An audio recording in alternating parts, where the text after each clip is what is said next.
putang ina mo, Madriaga, pag talaga nagpalit ng administrasyon, putang. Dr.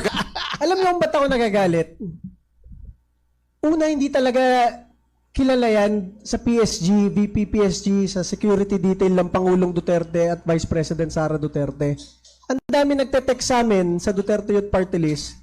Sir, sabihin nyo nga, hindi namin kakilala yan. Puro opisyal. Galing PMA at PNP. Sir, hindi namin nakilala yan o kahit kailan. Yung kaisa-isang picture niyan, nakatabi na solo si Vice President, yan yung inauguration ni ma'am, na 1,000 taga Davao audience ang nagpa-picture sa kanya isa-isa. Yun lang yun. And pangalawa, talagang